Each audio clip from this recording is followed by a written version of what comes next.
Look, we've been promised instant manifestation, haven't we? And when it's supposed to be easy and quick, and that's not your actual lived experience, then it's natural to get antsy and frustrated, feeling like something isn't working, I must be doing something wrong. And look, the issue is not that you say you want your manifestation right now. That's absolutely fine. However, the real issue could be, does your energy reflect commitment or desperation? We've all heard that wishing and wanting is what keeps us in lack and keeps our manifestation from coming. So annoying. But what if that's not actually the reason why your manifestation is not showing up? What if when you say you want your manifestation now, it's not the wanting that's the problem, it's your relationship with the now. So in order to help you, make sure you're maintaining a commitment to your embodiment, to persisting in the assumption, I made this video. Hi, my name is Allison, and I am here to help you create the life you desire to experience through manifestation by building our own inner authority. And if at any point this video resonates with you, I would so greatly appreciate a like, a hype, or a subscribe.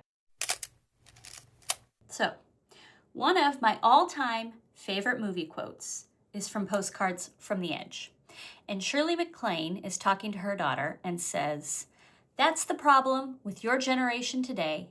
You're only interested in instant gratification." And Meryl Streep turns to her and says, "Instant gratification takes too long." And that is exactly the problem energy embedded in the word instant, because that becomes the standard that all of our events get measured against. So now, instead of instant feeling like an exciting opportunity, like an expansion, it feels like pressure, like a clock ticking in the background, like a very efficient way to track our failures. Here's the problem with the word instant. Just like a box of instant mashed potatoes promises to save me from peeling, chopping, boiling, mashing, instant manifestation promises I can have a result without having to become the person who is magnetic to it. Let's call it for what it is.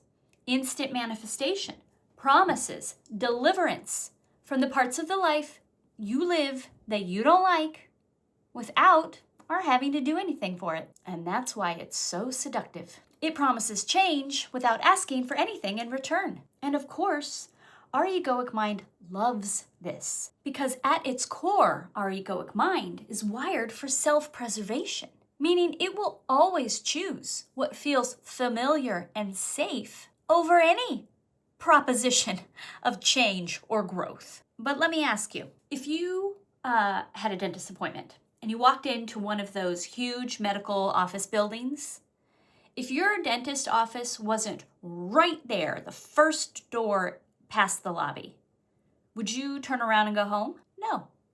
You'd look at the big wall directory, you'd go to the elevator, you'd take it up a few flights of stairs, you'd walk down hallways, make some turns, and arrive at the door. We accept that kind of journey unfolding in our physical world. But why do we resist so vehemently identity shifting, changing and adapting our energy, going through an unfolding process on our way to a new reality? Well, can it be that when struggling manifestors are chasing an instant manifestation, the idea of instant isn't being put towards the creation of a desired manifestation, but the word instant is being used to create a condition that allows someone to quit before a change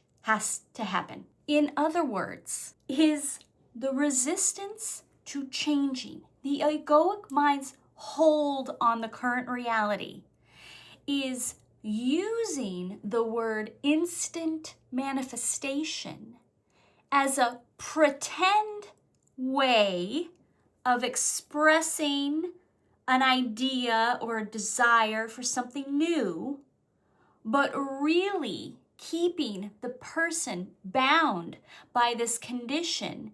If it's not instant, it's not working, which means we can quickly give up before ever having to go through what we think of as a hard, energetic transition to change.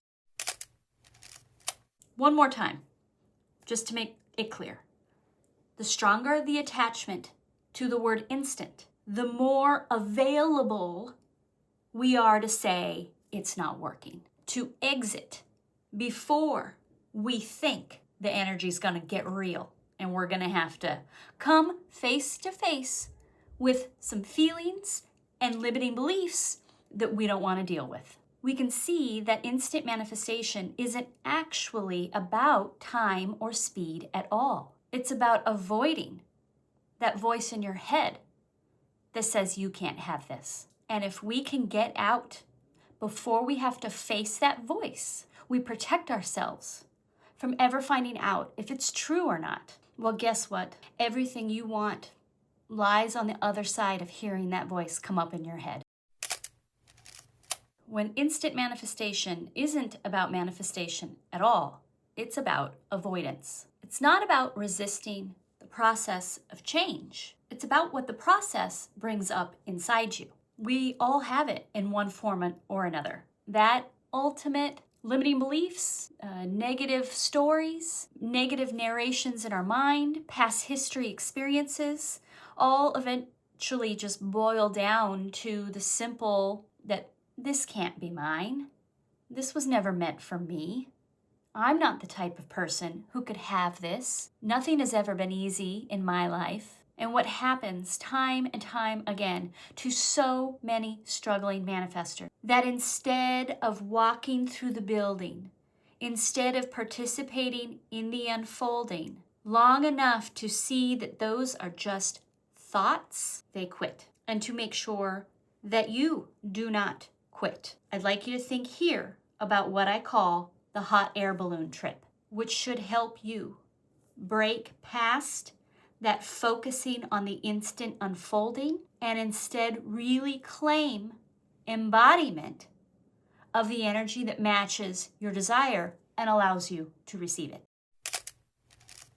Okay, when people go on a hot air balloon ride, other people, not me, you know that it's like anchored to the ground and it has all those ballasts, all those weights hanging off of the side of the basket. So the balloon is tied down and weighed down with weights. And when it's time to rise, the balloon doesn't go up because it got rid of all the weight. It rises because it's no longer tied to the ground. It's still carrying sandbags. It even has a ton of people inside of it. It's carrying a lot of weight. But the moment the anchors are cut and the light is lit, it rises. This is you on your manifestation journey. You're tied to your current reality through vibration and identity. You got all these weights hanging on you, limiting beliefs, past experiences, negative narration stories, self-doubt, and of course we've loaded up on our new desires, our new imagined outcomes. And see, most people think they have to get rid of all that extra weight before they can be a match to their new desires. But they have to let go of all of it before they can rise up to the new vibration. Rewrite every story. Eliminate all the negative beliefs. Be super confident. And then they can have what they want. But we've already learned that's not what allows hot air balloons to fly. What lifts it isn't dumping every sandbag. It's simply releasing what is tying it to the ground. So for you, the real shift is not in eliminating the voice that says no. It's no longer being anchored to it. See, the real question is, do I only want this manifestation because I think it will allow me to avoid this voice in my head? No. How about, are you finally ready now to let yourself rise to meet your desires and simply look at that voice in your head, but not be tied to it? It is not what you want that you attract. You attract what you believe to be true. I know that your desire to manifest instantly is natural, who doesn't want instant? And I also understand how heavy a burden it can feel to carry a voice inside your own head that says, this isn't for you. But can you allow yourself the understanding to know that you can be effective in changing your vibration without eliminating that voice, simply by becoming someone who insists on persisting in the assumption in spite of it? To recognize you are capable of holding your attention on your desire, even when conflicting thoughts come in. Because the shift isn't in silencing that, it's in no longer identifying with it. How? You have to find that space between the thought, the voice, the negative feeling, the scary, and who you are choosing to be. This is true masterful detachment. We're not pretending those feelings aren't there. We're just not allowing them to be the only story. In spite of their being there, we continue to choose to associate, to focus on, to engage in the energy of our wish fulfilled. We engage in activities, habits, imaginal acts, affirmations, reminders, moments of silence to let these things pass through, and then pick up at the energy that matches the experiences we want to have. That builds the identity that matches what you want, that magnetizes you to it. That is vibrational commitment. And every time you choose to persist in your assumption, like the hot air balloon, you rise. And that makes